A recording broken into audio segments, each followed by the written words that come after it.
Jamal, it's been really fun to get to know you over the last semester or so, and to see, well, just to know you, but also to see what Christ is doing in your life. And so what we want to do today before we baptize you is let everybody kind of be familiar with your story. So what was life like for you before you came to know Christ as your personal Savior?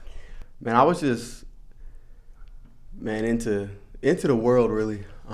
It's kind of like Solomon, really. Just, chasing after everything, moving from, from sports to girls, just to the club scene. So it was just really a life of idolatry. Okay. When you, as you kind of walk through the process of that, something had to have happened that brought you to a place of there's more than this. I need something else. What was that for you, man? Met Coleman, and I saw Najee, and I saw the drastic change in his life. Because I knew where he used to be. He was in the same place where I was. I knew the dude disappeared, but I wasn't sure what happened. And I just saw like what God did to him and where he was now. I was like, wow, like this supernatural power, like it's real. So what was the process like for you when you knew that there was something different? What did you do in order to discover what the difference had been in Najee's life and different ones? Okay, well one day Rashad came up to me and he was just like, hey, Ru, I broke up with my girlfriend. And I was already like really confused because I was like, okay, this dude, he's been with her for 2 years. He's been talking about getting married with her. What happened? What would make him want to break up with her? Then he was like, because she put me before she put Christ. And I never heard anything like that in my whole life. And it's like, okay, so you broke up with somebody you was talking about getting married with for Christ. Like, this dude must be that serious to you. And I would say it was that moment that I really just started running for the Lord. What's it been like walking with the Lord these last several months? What's it like for you walking with the Lord now? Well, joyful. I really have to put that out there. Like,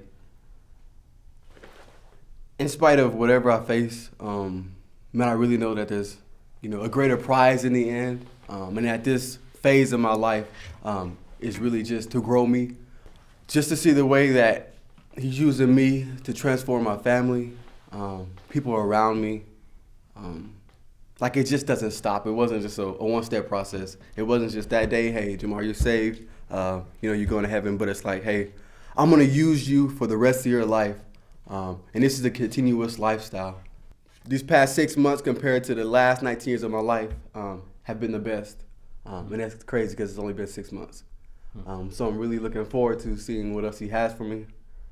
What would you like to say if you could say one thing to the crowd of folks who are fixing to watch you be baptized? What would you say to them?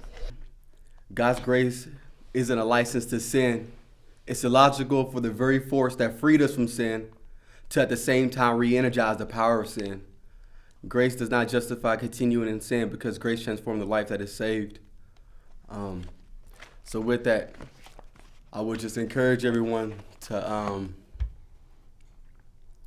let this grace transform your life and don't sit in your sin because you think as though, God will forgive me. So this little sin right here won't hurt because his grace isn't for that. It's a merited favor so you can draw closer to him and he can draw closer to you and not for you to sit in your own pity and sin. That would be my encouragement. Awesome.